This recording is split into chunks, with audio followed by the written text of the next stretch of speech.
Hello, welcome. I'm at it again. 2 in a row. What a streak. This is Jim.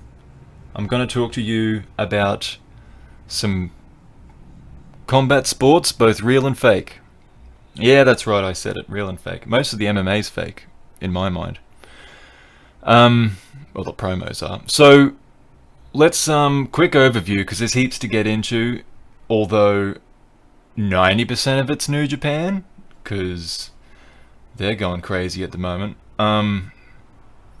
There's some Ring of Honor. There is some UFC, and actually there's a couple other little bits and pieces of thrown in there. But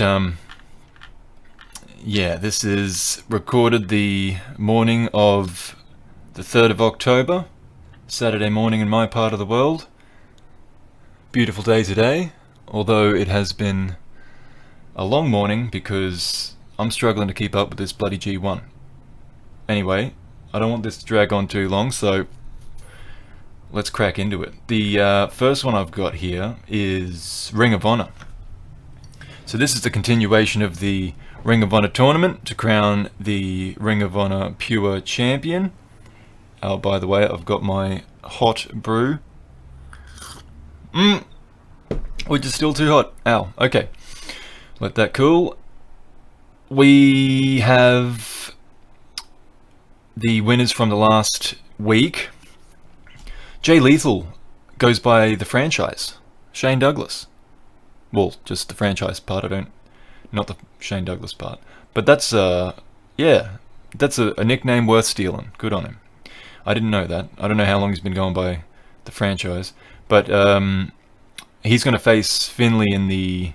I think that's going to be a quarterfinal, and Finley's just kind of cutting his promo on, he wants to beat the best of Ring of Honor, so that'd be Jay Lethal. He wants to fly the flag for New Japan. The other winner from last week was Matt Sydal.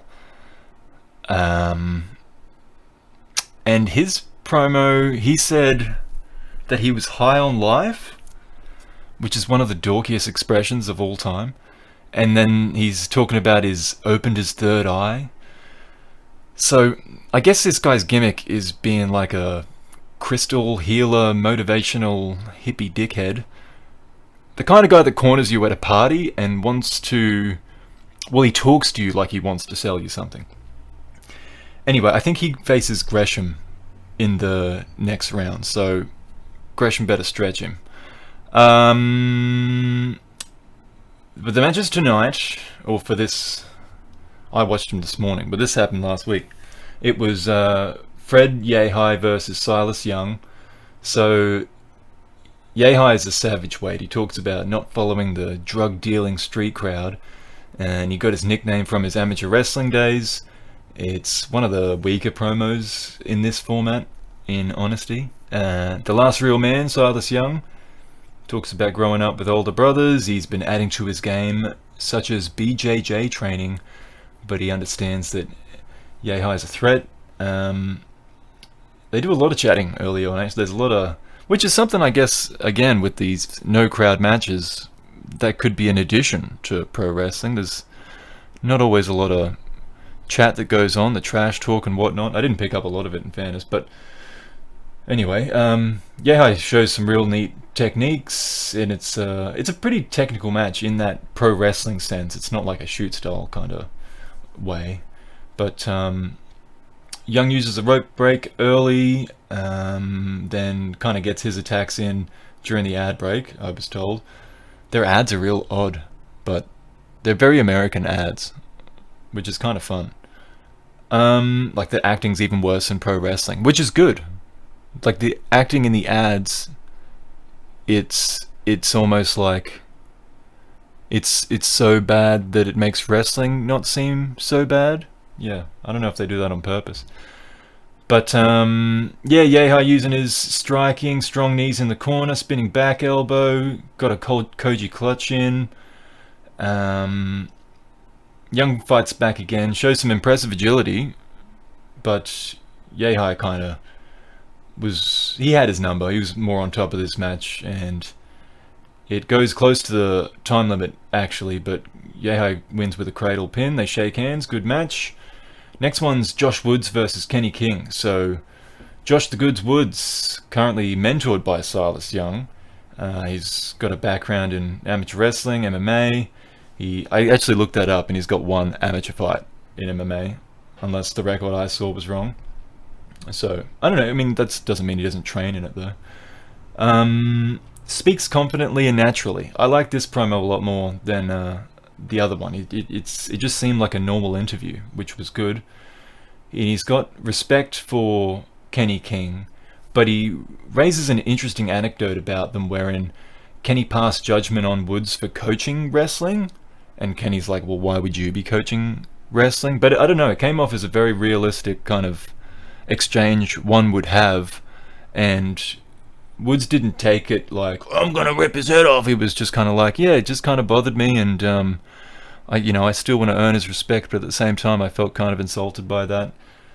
And he's actually a better promo than King, which is funny if he's passing judgment on Woods, because King he's just a bit more pro wrestling, if that, can I make up a term? So he's like a 20-year vet, I think, nearly. Ring of Honor, Ingobernable faction with Dragon Lee and Roosh, but he says he's not underestimating Woods. He's been doing some jiu-jitsu and boxing.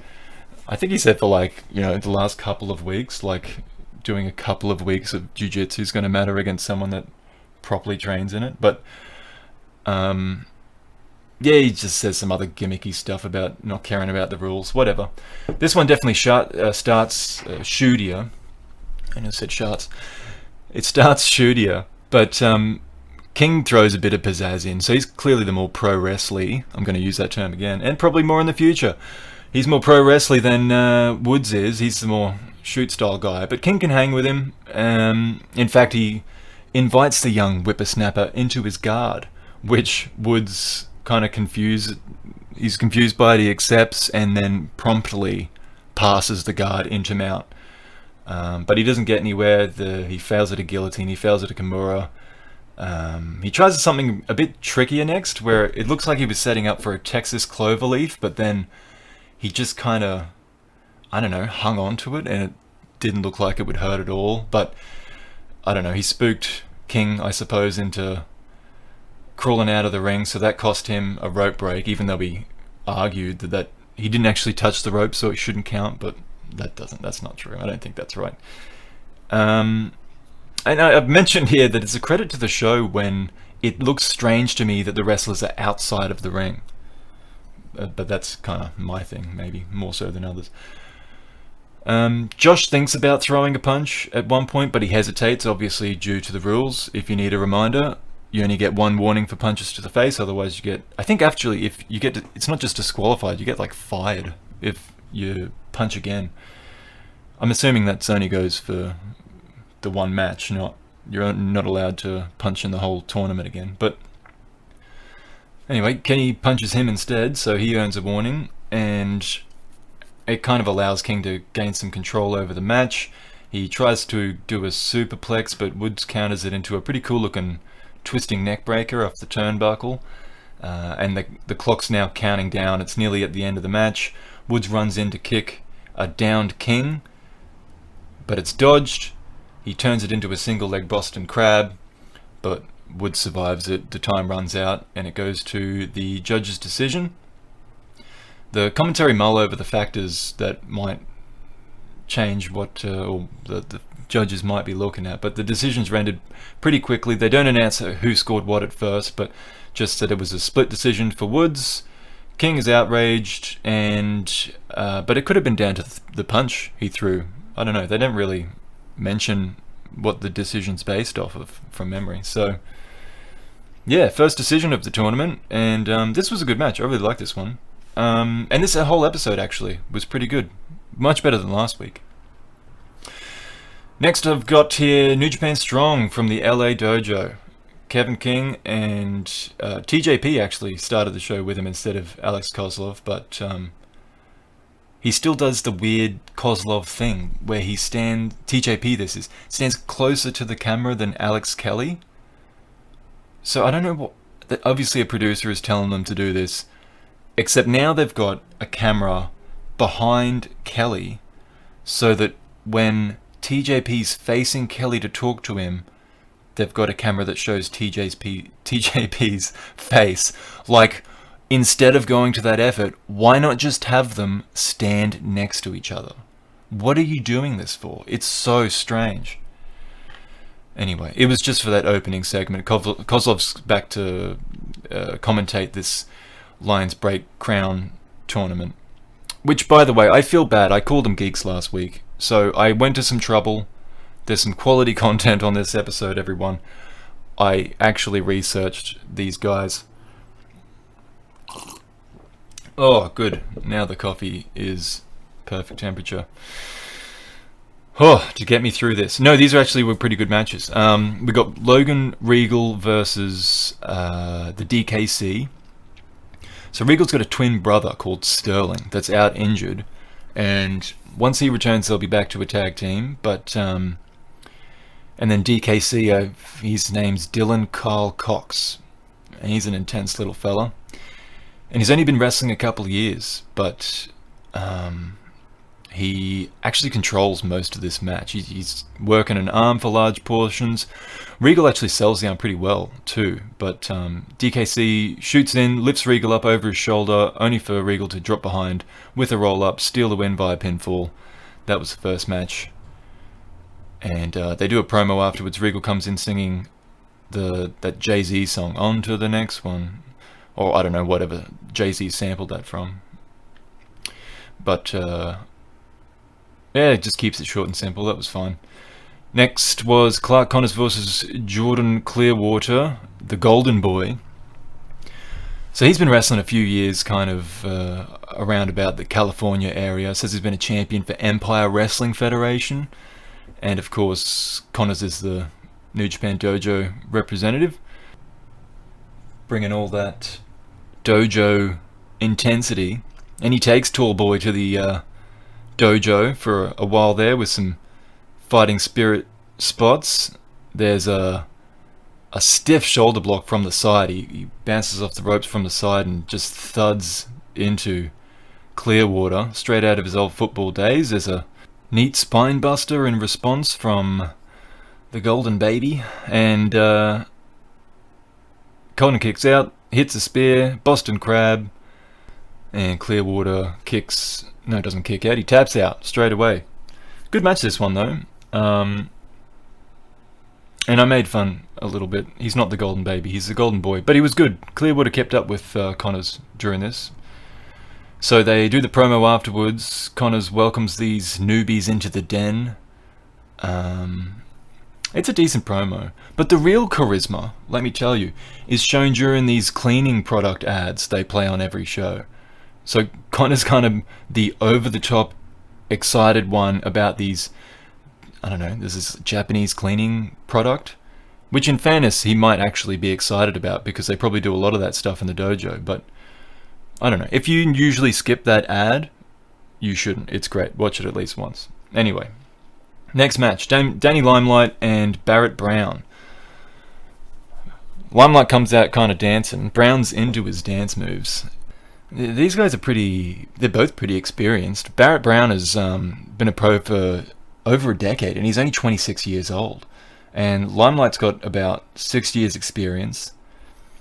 So they probably, I don't know if their paths have crossed, but they kind of look at each other like they have. So Limelight does the first flippy of the evening, a spinny actually. It was a 360 over the ropes to the outside, and then does a bit of salsa. Limelight shows a bit more fancy business, balancing along the ropes before leaping off them with a clothesline. Barrett isn't as tricky, but he hits hard, and it's a pretty even contest.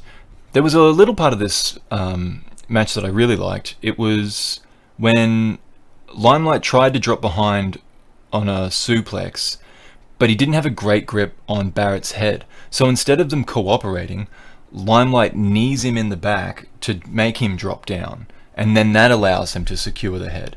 And then right after that, Barrett tries to escape with a knee to the head, and Danny blocks it. There's not enough blocks in pro wrestling. So I don't know. I liked it. Anyway, the leads to a fisherman buster, near fall. Barrett gets his own near fall with a wheelbarrow face buster. Limelight comes back by bouncing top rope to top rope, catching a tornado DDT, and winning by pinfall. So this was even better than the last match. And a good example, I think, of picking the high spots carefully to make them mean more. So Limelight comes out on top of that one. He says he's come all the way from New York City representing Puerto Rico to win this thing, and he puts over the competition, but I don't know, he speaks with conviction, he keeps it short. It's a good promo. Okay, finally we've got Adrian Quest and Blake Christian. So the winner of this one would face Limelight. Quest is right there with Brown as one of the most experienced guys, but he's only 24. I think he's actually got just as many or more years than Brown. Yeah, Kozlov points out that he started when he was 11 years old. So he's been a busy young man. Apparently he's even established his own clothing line in between what Kozlov described growing up. He had hood fights. Okay. I mean, I assume that doesn't mean he was fighting on the hood of a car. It was in his neighborhood. Is it because he's black, Kozlov, or is that real? I shouldn't get into that. Okay. Christian's not scared. He's a fiery redhead. He's bringing the heat. Kelly says he's got no oblique injury, which is like your, I don't know, above your groin, kind of in your side. I've had one of those before. It's kind of painful. It's just annoying, actually, because it just affects everything. Anytime you're moving your torso. So it might be real, because he sold it pretty well, and all the time. Christian hits a bottom rope 619, but then gets kicked out of the air when he comes off the turnbuckle. Quest tries some flippies, but they don't work. Christian does a spinny, works perfectly. A high, slow 360 splash from the top turnbuckle earns the win via pinfall for Christian. He says his ribs are hurting, but all heart, as he calls himself, keeps going. So next week we'll have Regal and Connors going at it, and Limelight against Christian in the semi-finals. And I was really impressed with this show, but in fairness I had pretty low expectations. So a humble pie I shall eat. Let's go on to UFC here on Fight Island. It was a pretty big card for them. It was a pay-per-view, but I'll run quickly through the preliminary card on ESPN. There was William Knight against Alexa Kamua. I just kind of watched this one in the background. It looked like Knight was in control for large parts on the ground, and at the end of the second he twists Kamua's arm up right at the last second. It looked like he would have had the victory with just a tiny bit more time, and then Knight gets back on top in the third. So I mean, the fight ends with him in mount, so I'm not surprised when it went to a unanimous decision, despite my inattentiveness. And what I did notice was Anik was back in the ring, not the ring, the octagon, for the post-fight interview. So that was cool. And Knight didn't say anything special, but he spoke very calmly and politely. That was at light heavyweight. At featherweight, Shane Young and Ludovic Klein. There was an early stoppage here, just over a minute in. Klein connects with the right hand, a left head kick, and then a right uppercut, and then another left hand as Young went down. Just a pretty great finish to the match. Anik reckons this put the... he says he put Slovakia on the map. Poor Slovakia. In fairness, I couldn't find him on a map. Klein via KO. His English is rudimentary. He's like, I like head kick. I am happy. But he seems like a nice guy. I can't speak Slovakian, you know. Slovakia. I feel like there's a dish from Slovakia that might have put them on the map before Klein won a fight on a prelim. Slovakian something. I feel like there's a Slovakian fries or something, but it's probably not worth looking up right now. Next fight, welterweight, Diego Sanchez versus Jake Matthews. Jake Matthews, the Aussie. There was a bit of a kind of Aussie-Kiwi tone to this card. Matthews said he was in grade 5 when he first saw Sanchez win the Ultimate Fighter, and he beats on Sanchez here like he's in 5th grade and Sanchez is in 1st grade. It's pretty gruesome, actually. In the second round, Sanchez does a terrible recreation of the Masvidal knee on Askren at the beginning of the round. He even has his hands behind his back on the cage, and then he kind of slowly moves in and then runs in and throws a knee that is about 2 meters from Matthews' head. But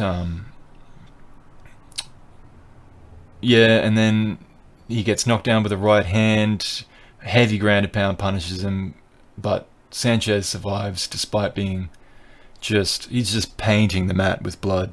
It was pretty hectic, but yeah, it goes to a decision. Matthews wins. That was at welterweight. Lightweight, Brad Riddell versus Alex Da Silva. Riddell's another Aussie, or Kiwi. I don't know which. I think he might be Kiwi. And I didn't even really watch much of this one, to be honest. Riddell won via unanimous decision. Main card, featherweight, Hakeem Dawodu. No, it's Dawodu versus Zubaira Tugov. Tugov. Get out of here with that. The other guy he fought. This wasn't even a good match anyway. Why am I bothering? The Dawodu, he starts coming forward during the match with his hands down, kind of yelling at Tukugov.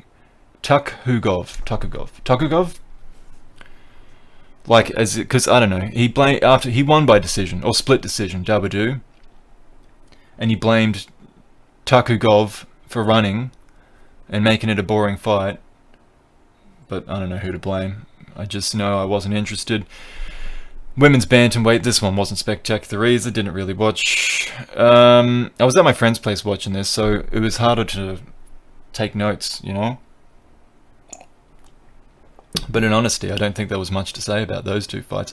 This one, though, flyweight, Kai Kara France versus Brandon Royval. This was crazy. It was it won fight of the night in the end. It's at flyweight, and there's little limbs flying everywhere. It looked like there was an illegal knee to Kara France's head at one point, but no one seemed to really say anything about it from what I could tell. It looked like he was down and he got kneed in the head, but they were just going crazy all over the place. Remember there was a spinning elbow in there as well. The fight ended in round 2 by guillotine for Royval, and then we had the 2 title fights. So World Light Heavyweight Championship, Dominic Reyes versus Jan Blachowicz. There was a mean body kick right early in the fight. It left a big welt on Reyes' side, and then there was a punch that looked like it broke Reyes' nose, and then the fight ended in the second round. It was a pretty dominant performance by Jan, and Polish power, big punch, TKO victory, and he was happy to become champion. He didn't say anything particularly notable. Or at the press conference, he said he's interested in fighting Jones, and if it's not him, he would take Thiago Santos if he beats Glover.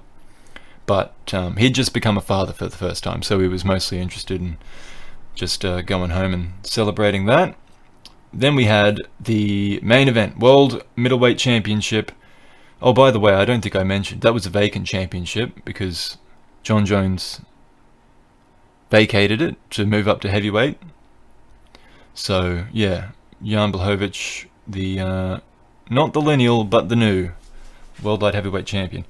World Middleweight Champion, Israel Adesanya, defended against Paulo Costa.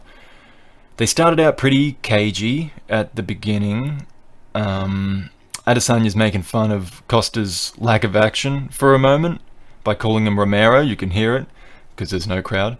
And Costa responds by kind of doing the cross arm guard up to his face, pointing his elbows out.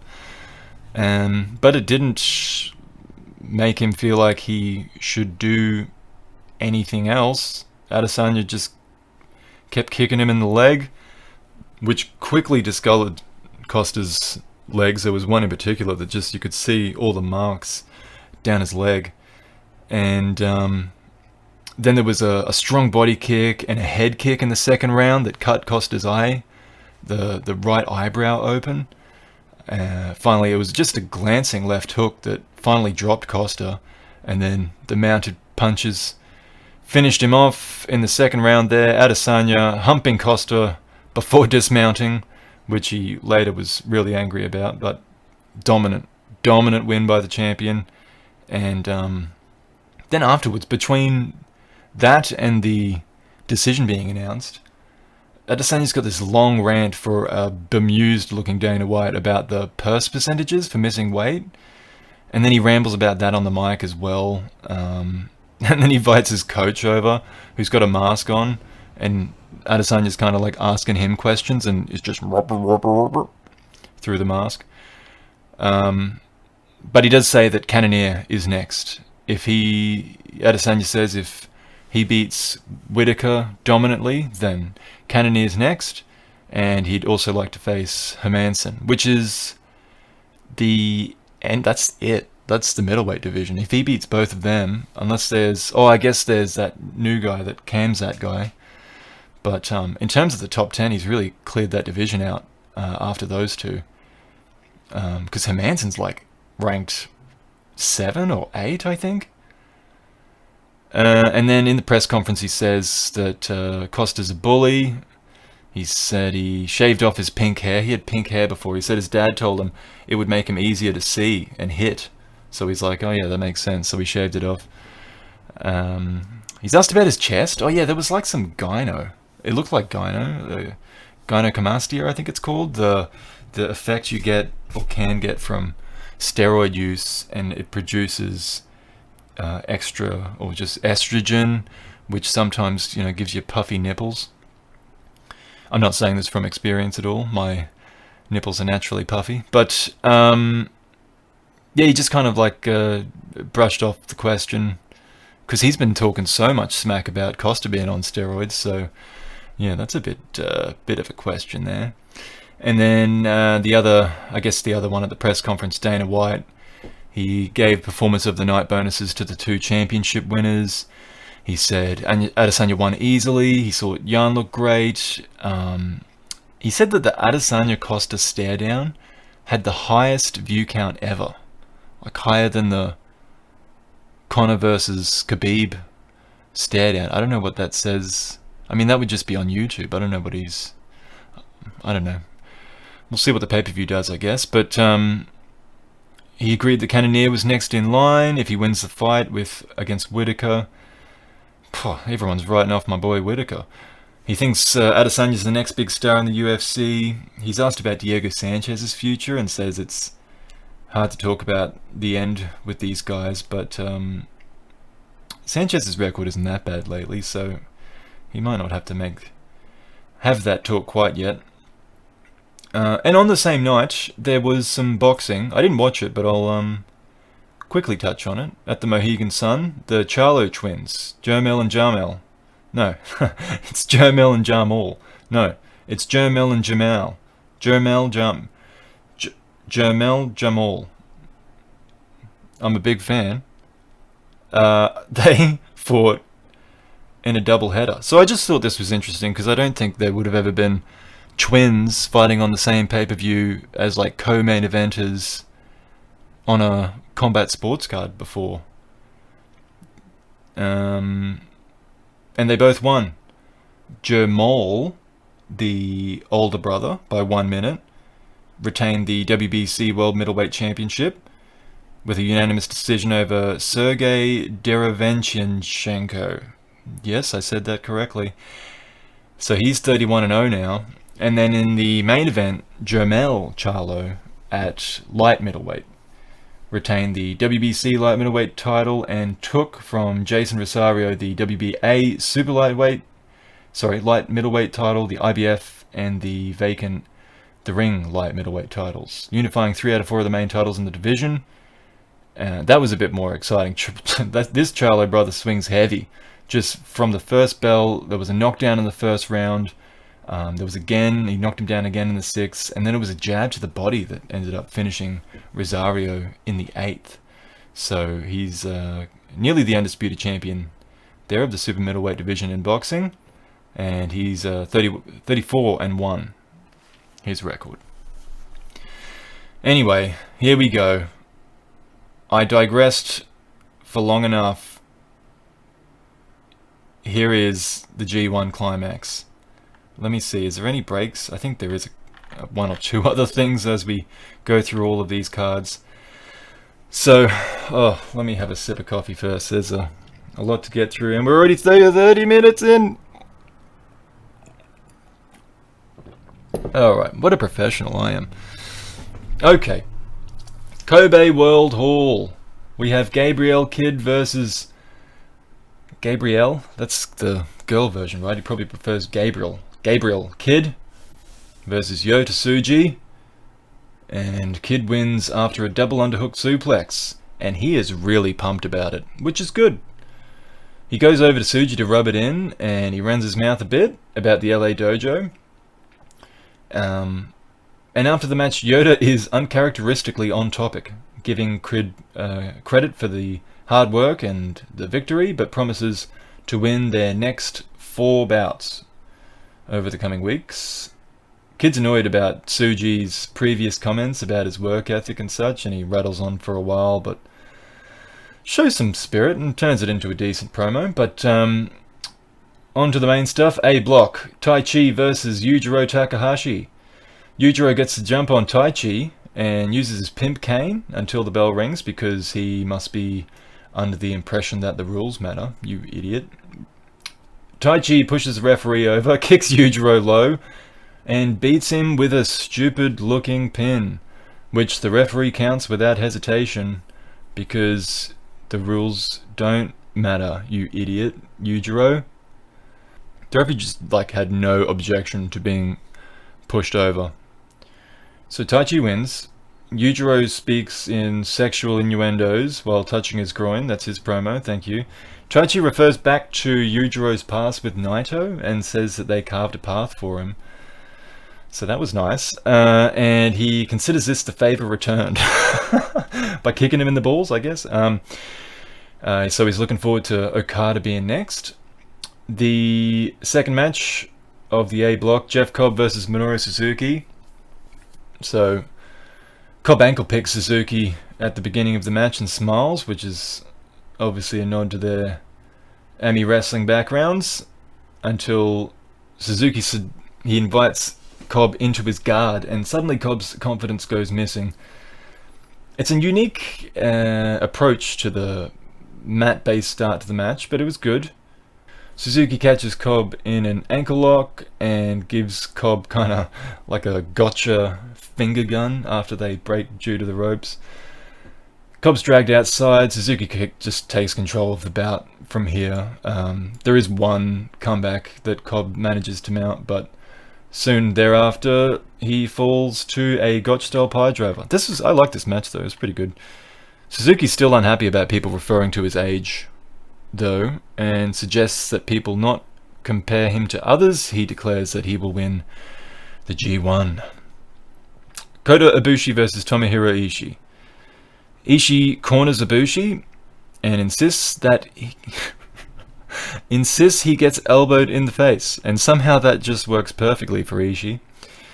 Most of the match is just every kind of fighting spirit spot you can think of joined together for 15 minutes. And then the referee has a go at Ishii for striking to the neck, but Ibushi gets his own back with a straight punch to Ishii's throat. Ishii headbutts out of the first Kamigoye attempt, and then on the second attempt he just launches at Ibushi with a headbutt. Ibushi reverses the brainbuster twice before a third attempt counters it into a brainbuster on Ishii. A Bomaye connects, but the pin only lasts 2. Ibushi has Ishii just won't go down in this one. He's got to fight every inch to finally hit the Kamigoye, but when he does, he finally ends it. Fantastic match. Ibushi wins, of course, and Ishii doesn't say anything, but he's in a bad state backstage. Ibushi says he wants to fight Ishii as many times as he can, and then he transitions into this weird self-help seminar about not giving up on himself, and he says he can continue at this pace for the rest of this tournament, no problem. Okay, Will Ospreay versus Shingo Takagi. I'm not gonna go into the Ospreay controversies, but from what I saw, it didn't really seem like something he needed to lose his job over. So I was excited to see him back, particularly because I knew that he was beefing up and that New Japan were likely to push him. But I gotta say, it has not taken long for him to change my mind. I'm not sure I can quite put my finger on what it is specifically, but he just doesn't act like a top guy, and he's just really hokey. Like I feel like he's trying to emulate Omega a bit, but maybe he's just naturally this lame and contrived. I don't know him. Anyway, he does some cool moves. Van Terminator, he does a shooting star press, he does a neat powerbomb counter, an Oz cutter connects, but Shingo has his own cool moves. So, made in Japan, that goes close. He slams Ospreay with a pumping bomber, and he clubs him off the turnbuckle, and takes him up in the fireman's carry to hit a super Death Valley driver. Ospreay kicks out at 1. Another big lariat is followed by Last of the Dragon. Finishes off Ospreay, breaks Shingo's losing streak, and a shot at the British title weight. The British heavyweight title, perhaps. I don't know. This match was a bit over the top, but it was good. So, Ospreay backstage, he cops a loss on the chin, says they're 1-1 now, so that even further hints toward them breaking the tie with the title match. If he stopped this promo there, it would have been fine, but he didn't. He keeps talking. He talks about how New Japan is the second biggest company in the world and that Jay White is in love with him. Great, thanks, mate. Shingo is impressed with Ospreay. He says he's as quick as ever despite getting bigger. Shut up, I'm recording. And he calls this his turning point. This distracted me, you bloody email. He calls this his turning point. So Ishii's next. He calls him a gutsy old man, but he'll have more guts in Korakuen Hall. And I hope Ospreay turned around and listened to that, because whether he understood it or not, just keep it simple, stupid. Moving on. Okada versus Jay White. White plays the same trick from last week where he mockingly tries to start a chant for his opponent, but this time he hasn't even let Okada enter the ring. Later he mocks the audience further by clapping kind of like all around, like between his legs, and then he ends up thrumming up his fist and slapping his biceps, the old up yours, I don't know, it was kind of funny. It's hard to describe, but funny fella. Gato keeps nipping at the heels of Okada, so he ends up chasing him up the ramp, and White follows. Okada does an awful double DDT on both of them. Counters their next attempt to cheat together as well, so he's got them well scouted. Jay White does his version of the Rainmaker pose, which we've all been missing. Speaking of which, his counter leads to the money clip, but Jay White reaches the ropes. He tries again later. Jay White pokes him in the eye, hits a rolling Rainmaker just so he can sink in the money clip again. One more time. This time Gato throws something at the referee, while White throws his arm between Okada's legs. Here we go again. No, wait. Okada counters the Blade Runner with another money clip. No, wait. White counters again and hits the Blade Runner. So Okada could be out of the G1 already. I think that's... Is he 2 losses, 1 win, I think? Anyway. So White wins, calls after Okada. Obviously this is the main event, so he's got the mic. He calls after Okada as he is helped up the ring and out of the arena. He thanks Okada for showing up to the anniversary of something he considers important, which I believe he's referring to Destruction in Kobe, 2018, when Gato first turned on Okada He calls the tournament the J1. He pauses when he says that he's undefeated for applause, but the crowd doesn't do anything, so then he has to clap himself, and then they clap. But he finishes strong with his, the whole new era gimmick that he always talks about. This is a better promo from him, though. It didn't have the laughy ramble stuff that I don't like. And then backstage, they have the chairs ready, which is good. He didn't have to yell at anyone. And he again refers to the single most important moment in New Japan history, which somewhat clarifies that I was right. Oh, eventually he does clarify that I was right. Yeah, it's Kobe. Okay. Well, since Ospreay's so interested in WWE, the top promotion, let's talk about it. Night of Champions. Don't worry, I won't spend too long on it because I didn't watch it. But, yeah. It's the biggest promotion, isn't it, Ospreay? I better mention it. So every match on this card was a title match, but the only one that changed hands was the Intercontinental title, Jeff Hardy to Sami Zayn, and Roman Reigns was in the main event against Jey Uso, and one with a technical knockout, which sounds interesting, but I couldn't find any highlights of it in the 20 seconds I tried searching on YouTube for it, so I can't comment on that. But I hear Reigns is doing well as a heel. People are liking it, so that's good. I'm glad. I like Reigns. And then McIntyre retained as well. I like McIntyre. That's good. I think Reigns is Universal, McIntyre's World Champion or WWE Champion, and Big Bobby Lashley, he retained the US title. There you go. That's enough. Back to New Japan. Okay. The 29th, we had the return to Korakuen Hall, Gabriel Kidd versus Yuya Uemura, blah blah blah. Correct. They try to get a little fancy with the chain wrestling, and it just kind of is a bit sloppy, to be honest. But Uemura puts just everything he's got behind a Boston Crab and makes Kidd tap. Kidd backstage says it serves him right for getting cocky and running his mouth the other day. But then he says that he hopes Tsuji saw the comments, so I don't know which it is. Uemura says he hates losing more than the other two, but it's not about winning. It's about working his way up the card. So he's got a good attitude. B-block action. Yoshihashi versus Sanada in the capital letters clash. Yoshi dragged a decent match out of Evil, so can he do it with Sanada? He slips out of the skull end, which everyone should be able to do the way he usually puts it on. But it's re-secured. Yoshi appears to pass out, so Sanada goes for the moonsault, only to hit Hashi knees. Yoshi kicks out of the TKO, then hits a dragon suplex, followed by what should have been the finish. I wrote it down later. It's called, Kama Goroshi, something like that.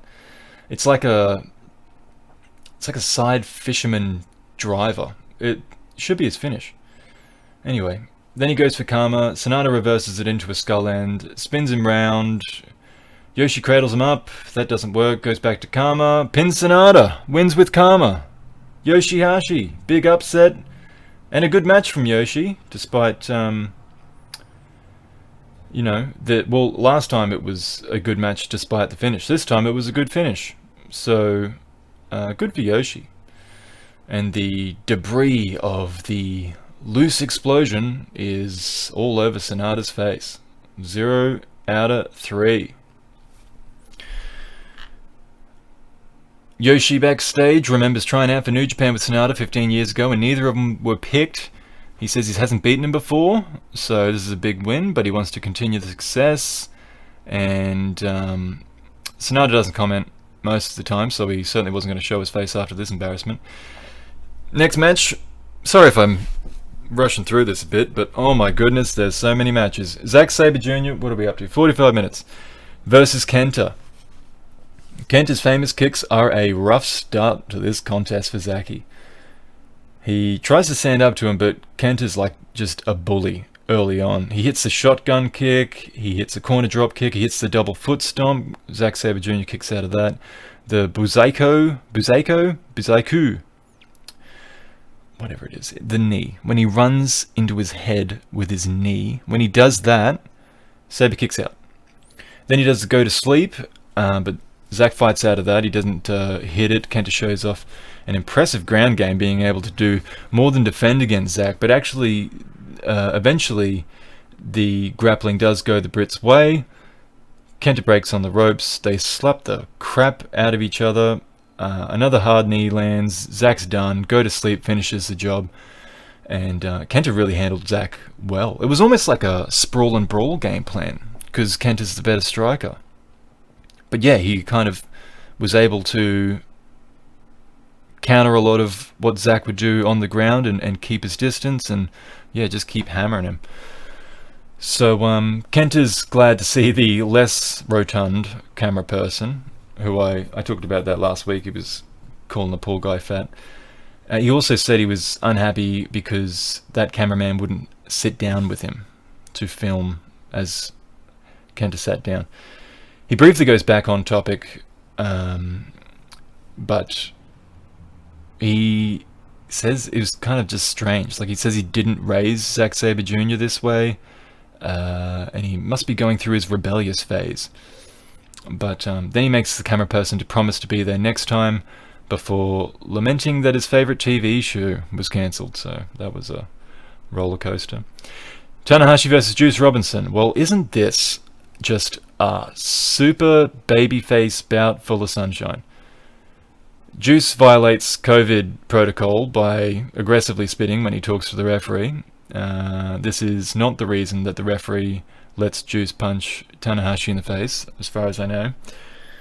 Although he spits even more when he then yells at the crowd to keep clapping, who have surely clapped their hands raw since June. He makes up for it somewhat by switching to the "We Will Rock You" foot stomp beat, but then when they tire out of that, he yells "Keep going," and they kind of just warily laugh like, "We're tired." A superplex is followed by a jackhammer. Tanahashi kicks out of that. He tries the pulp friction. It's countered into a sling blade, followed by another, but the high fly flow is rolled through into a near fall. Juice goes for the pulp friction again, but Tana drops down, grabs an ankle. Juice stupidly gives him the other one and is rolled into a pinfall. So Tanahashi wins, signs off with a pose down, and Juice backstage gives it up for Tanahashi. Says he's the greatest wrestler he's been in the ring with. He promises to beat Yano next week. Tanahashi says Juice has changed a lot and gained a lot of confidence, and he thinks that he chipped a tooth off a juicy lariat. I hope not. That's a lot of smile invested, a lot of money involved, a lot of money invested in that smile. My goodness, can this be over? Okay, Toru Yano versus Evil. Oh god. They got red shoes on this one to control the most uncontrollable pair of wrestlers in the competition so far. So they start this one by using the corner pads as weapons and pretending that those hurt. Togo gets involved while Evil has a private conversation with the referee. And fortunately, at least Yano tapes, he uses his cheating for good, because he tapes Togo to the barricade, so that keeps him out of the match for a little while. Although he manages to free himself later and continue to be a pest. Yano tried the same thing on Evil, but it didn't work. So then Yano's low blow attempts are telegraphed, but Evil nails one when the referee is distracted. Yano counters the SDF and hits his own low blow, only to then be low blowed by Togo, who he then low blows back, and then he low blows both Evil and Togo, and then he pushes Togo out and he rolls up Evil for the win. What a completely ridiculous match, but at least it was short. And Yano backstage says that he is the revealer of injustice. Okay, thank you. And the main event of this one, Hiroki Goto versus Tetsuya Naito. Goto's shoulder is taped up like a target, or it may as well be. And Naito doesn't really target the shoulder, but he does use it as a way to disrupt Goto's rhythm whenever he needs to. Anyway, fast forward on this one. Naito tries running Destino. It's turned into a half GTR. Goto does the another GTR, the one like hanging him off the ropes, but that won't keep him down either. His next attack is countered into the half Destino from a fireman's carry, and then he hits a running Destino, but that only gets a 2 count. Naito goes for the whole hog, but it's a GTW. Back the other way for the final time, Valencia, and then the full wind-up Destino. No title shot for Goto, who, by the way, I think has put that weight back on he lost when he returned from the LA dojo. No offense. But, yeah. Naito stays down longer than Goto after this match. And Bushi's been sitting outside the ring, possibly on commentary, not sure, but he gets in the ring to celebrate with his buddy. Naito cuts the same promo he always cuts, nothing special. Backstage, Goto is philosophical about his defeat and the path ahead. Naito is kind of mean. He says he beat Goto quicker than Zack and Tanahashi, so that really shows Goto's level. Wow, bitchy. He mockingly suggests that he sees potential in Goto and that he should have followed his advice to train under a waterfall. So I still don't get that reference, but it's still funny. Then he moves on to mocking his supposed friend Sonata, who's his next opponent. He says that it's his 3 wins against Sonata's 3 losses. He says that the wrestling fans probably think that Sonata's going to win, but Sonata isn't ready for the underdog story yet, and he's going to lose because Sonata's hometown is Niigata, which is a city in that area. So, yeah, I guess he's just saying the fans will be behind him, but he's going to win anyway. Or the fans will be behind Sonata, but Naito's going to win anyway. So there's that show done. How many more we got? 1, 2 more shows? Yeah, 2 more shows. Alright. Well, let's... Okay, Korakuen Hall again, the 30th of September. It's A block. Let's run over the standings before we go through the matches. Jay White and Taichi are on top of A block.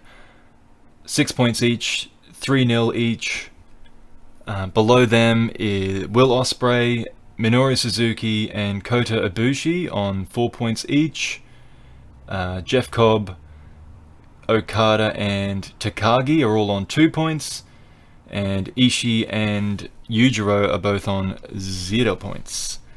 So, that's the stand. And then if you want to call these guys C block, then we've got... Actually, these guys are all tied up. The rotation has been that everyone's beaten each other, because they've had 6 matches, they've faced each other twice, and each one beat the other. So they're all tied anyway. There's not really anything to say about that. So... Well, I guess we've got Uemura versus Yota Tsuji on the first, the opening match here on this card. All 4 wins between these two have come by way of Boston Crab, so let's not hurt ourselves hoping for any surprises. Oh, look at that. Tsuji wins with the Boston Crab. So he's top of C block. He flashes a look at Gabe Kidd at ringside on his way out, so those two face each other the following night. Tsuji says that he is better than Uemura, but enjoys facing him because of what they have been through together. Aww. A block.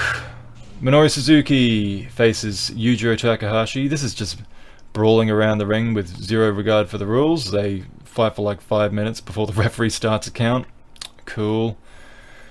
They sort of have a match in the ring for a little while after that, but a pile driver mercifully ends it. So Suzuki wins. Yujiro asks, did I lose? It's all a blank. Yeah, Yujiro, that's pretty much how I felt about the match too. Kota Ibushi versus Jeff Cobb. Honestly, I watched this match and all I really noticed was the Kamigoye that ended it.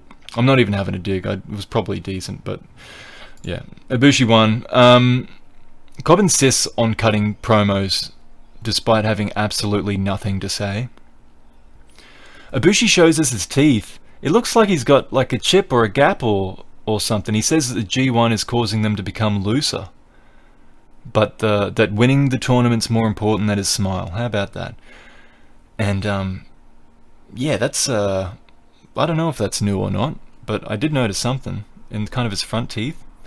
Anyway, third match, Kazuchika Okada versus Taichi. It really looks like Okada's back's bothering him. And I'm not just talking about when he decides to sell. It's like he's got the tape on his back. He definitely moves stiffly. And a dangerous back dropper cannot help such a condition, as they would put it, Japanese commentary. There was a powerbomb to a tombstone, then a money clip. He hits half a Rainmaker. The crowd enthusiastically cheer in an effort to see the Rainmaker in full, but Taichi pulls the referee between them. Low blows Okada. And oh, my notes are really fragmented on this one. Okada catches a sidekick, but his rolling lariat is countered into a Taichi Rainmaker. The Black Mephisto is countered into the money clip twice. On the second occasion, Taichi drops down as Okada cranks and the referee calls it off. Taichi passed out. Okada wins. And he says backstage that he doesn't care about looking cool or strong. He just has to keep winning. But he still looks kind of depressed to me. This definitely gave him a boost. Okay, I should make some confessions here. I may have been rather tired watching the first half of these matches, this card, and I did lose a step while keeping up with this G1. But I've caught up for now, although the next 2 weeks are ridiculous. The upside to being a bit behind, though, was that I got to sample the English commentary for the last two matches here. So I've actually heard it's been pretty good. So Kevin Kelly, Rocky Romero from here. And the second last match, Will Ospreay versus Jay White. Commentary in English, wrestlers that speak English. What kind of wrestling's this? No matter the language, Jay White and Gato make sure everyone knows who's undefeated in the J1. They talk about how smart Jay is, the commentary, during this match. But I think just as much to do with it is Will being a dope. Actually, I did a lot of moaning about this last week. So I just want to point out one match, or one point in this match, involving Gato, that I liked. So Ospreay's lining up to do his Sasuke special, the flip out of the ring. But before he does, Gato comes along and he pulls White out of the way before it happens. But he does it in kind of a, I don't know, not too obvious a way. And he does it before the flip happens. If Ospreay had flipped out of the ring, it would have been different. He's very directly interfering in the match like that.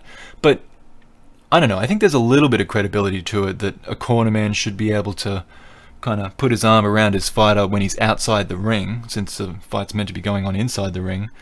But that wasn't the best part. The best part was, after that, Gato kind of like walks behind White to give him some room between Ospreay, and then they get up on the... Jay White gets back in, Ospreay gets on the apron, and Gato just kind of moves up on him, so he has the attention of Ospreay and the referee, and just the threat of him being involved is the distraction.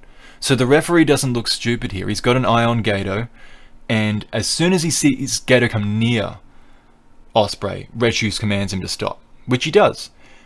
But Ospreay's distracted by it as well, and his hesitation allows Jay White to leap over, hit a DDT through the ropes. So White didn't cheat.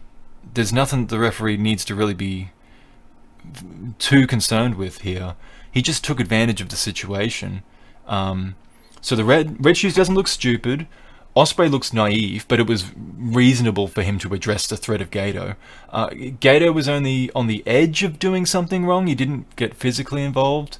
And this is what they should be doing more of, I think. It's subtle. They can do subtle spots like this, and they'll mean more because they aren't at the expense of the rules. They aren't at the expense of the enforcers of the rules that we are supposed to believe in. And I think, you know, it's still a heel. It's still a heel because he's getting distracted. White's still a heel even though he didn't cheat. He took advantage. I think it was good. There you go. Positive rant. Anyway, Ospreay hurts his knee doing a flip. So he's slow to get to the turnbuckle, and then this time Gedo approaches him again. This time this is on Ospreay. He's far too distracted by so little, so I don't feel bad at all when this goon face plants off the top turnbuckle. Oh, and don't worry about his knee either, because it stopped hurting immediately after the first spot. He has a crazy counter for the Blade Runner. Like he's you know the move skin the cat when you pull yourself back up over the top rope. He like did that on Jay White, and then he hit a powerbomb, and then he hits an Oz cutter for 2. There's more counters, and then hidden blade Stormbreaker. Ospreay wins. Not a bad match, but I don't think these two gelled that well either.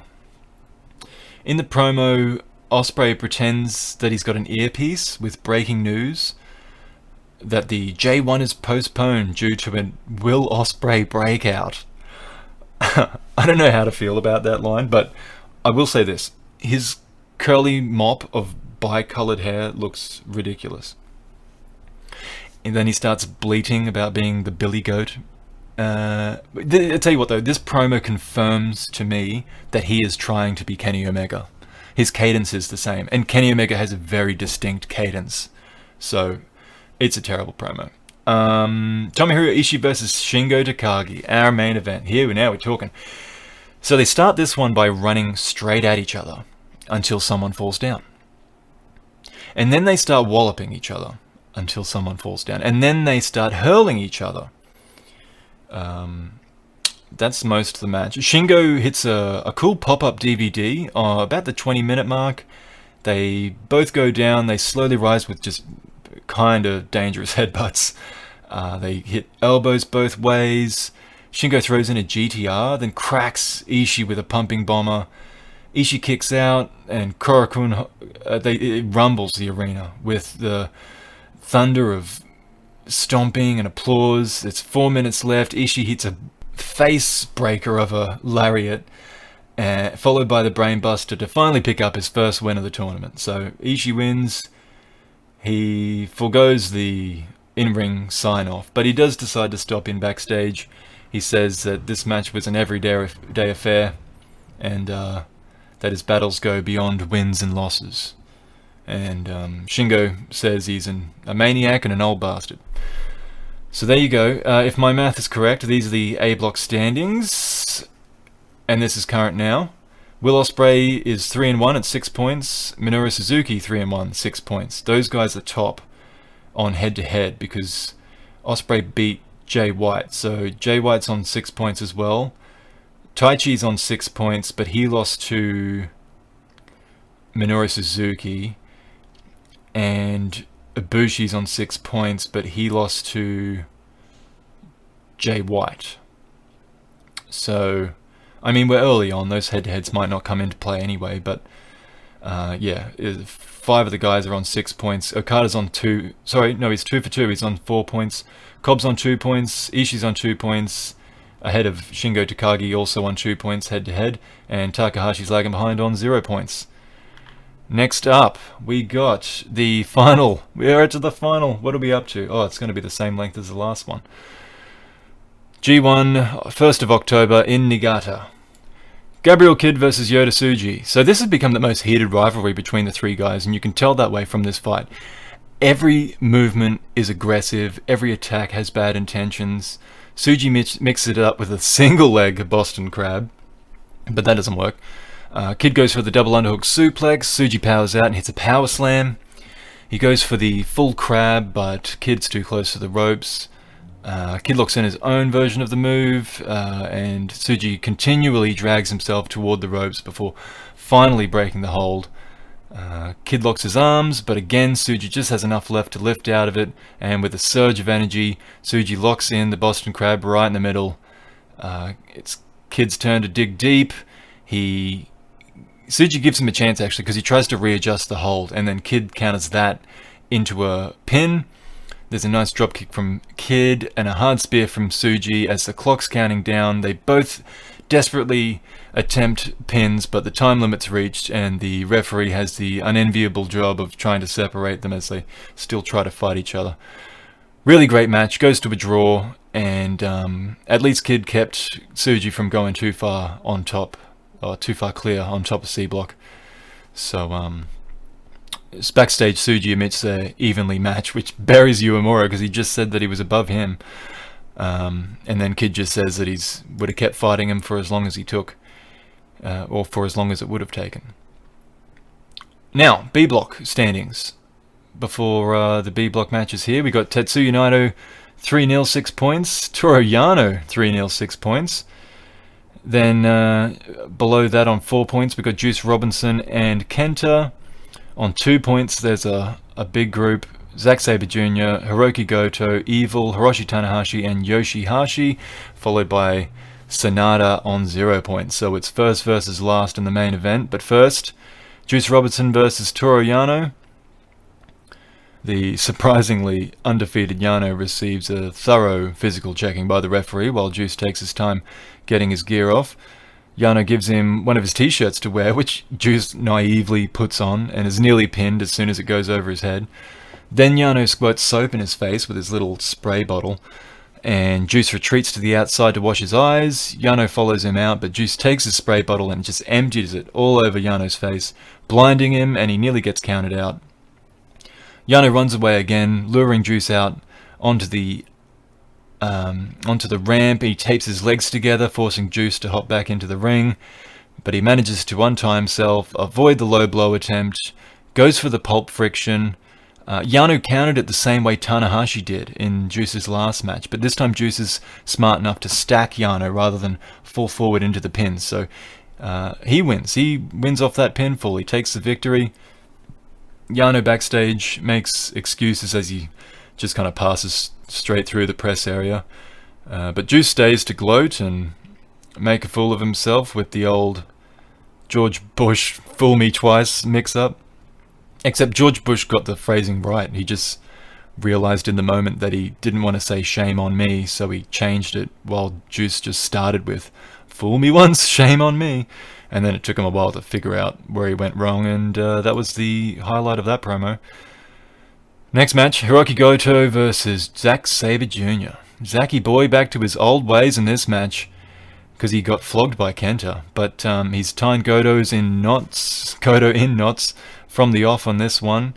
Goto hits the Yushigoroshi, but his right shoulder is clearly in bad shape, and maybe that played a part in the surprisingly quick finish. Sabre countering the GTR attempt with the pin. I think he calls that the European clutch, but that was it. Zack Sabre wins. It's a pretty quick match, and Zack just laughs off Goto backstage, who doesn't show up for a promo himself. Next match, Hiroshi Tanahashi versus Yoshihashi. Tanahashi makes a meal of taking off his jacket, but the fans are all for it. Yoshi is smart to target the legs and gets the better of a chop battle too. A big powerbomb earns him a 2 count. Tanahashi goes for his old straightjacket German suplex, but he doesn't hold on to it well enough, so it doesn't keep Yoshi down. He does get all of a sling blade though. He goes up to the top rope. Yoshi puts his knees up on the high fly flow. He dodges the next sling blade, hits a lariat for 2, and then locks in the most painful of butterflies. Even Tanahashi, the master of selling, can only make this one appear mildly uncomfortable and mostly frustrating. So eventually Yoshi gives up on it. Tanahashi picks up where Yoshi left off on the legwork, and he tries the Texas Cloverleaf, but that's counted into a pin. Kumagoroshi, that was the name of the move I couldn't remember before. That should be Yoshihashi's finish. I don't know how long he's been doing that. I don't recognize it. So Yoshihashi goes for karma. Tanahashi sees it coming and manages to hit a high fly flow to a standing Yoshi and then another to finish him. Good match, nothing special. They share a moment of respect after the match. Yoshi's got a good attitude and takes the defeat well without excuses, just says he wants to win their next match together. Tanahashi does the math and says he will win the G1 handily, but does admit there was luck on his side, slyly putting over the hash. Then we've got Kenta versus Evil. Kenta offers the 2-sweep before the match, but Evil only gives one to Togo. The disrespect there. So Kenta rolls out of the ring to come to terms with this insult for several minutes. He takes control from there. He taunts Togo a little bit, which may be the reason he gets pulled out of the ring next time he goes near Togo. There's a lot of brawling outside the ring. Evil targets Kenta's ever-injured shoulder. The referee goes down because that was his destiny in this match. Kenta smacks Togo and Evil with his briefcase. There's some hard kicks. There's a Busaiko knee. Evil kicks out of that. Evil hits the Darkness Falls spinebuster, but can't do much to capitalize on it, collapsing after a weak pin attempt. Fortunately for him, Kenta takes a while to wake up as well, but he gets up and blasts Evil with some open hand strikes, then throws Togo into the ring to deal with him again, only for Evil to take that chance at a low blow, hits everything as Evil, 1, 2, 3. I mean, do the referees get bonuses for refereeing Bullet Club matches? Because he got thrown down before that as well. So I don't know if Evil cares about challenging for this US title briefcase, but I for one don't need to see more matches like this. Although for what it was good, but it's just, all that interference is annoying. I'm not going to go into it again. Evil wins. Kenta tells the cameraman he's overweight again, and he blames him for the loss. How mean's that? He says that the taste of his own medicine that he copped in this match tasted great. Evil doesn't want to comment. Like, he goes to the press area to say that he doesn't want to comment, begging the question, why did you stop? But anyway, main event time. Tetsuya Naito versus Sonata. So, as I said before, Sonata's from around this area, so I expect the audience's silent support. And if you loved the stalling in the last match, you will love this match, because actually you'll love it before the match even begins. It takes forever to get started. The fans clap the way they would to a Sonata chant, but is also the rhythm for like 80% of wrestling chants in total, so I'm only guessing. So these two obviously know each other's movesets well. It stays pretty even. There aren't long spells where there's one more dominant over the other. Sonata kicks Naito's shoulder into the corner post and drops him down over his knee. There's a Scullen attempt to reverse. There's a Destino counted into a TKO. They bounce elbows off each other's chins back and forth. Skull End gets locked in, this time with the spin and the body lock, so Naito's in there for a while. He pops out and Sonata secures him on the other side. Now Sonata's out after a while here. He's not moving. He's not defending. This is murder, and Red Shoes is just watching, just going, hey, Naito.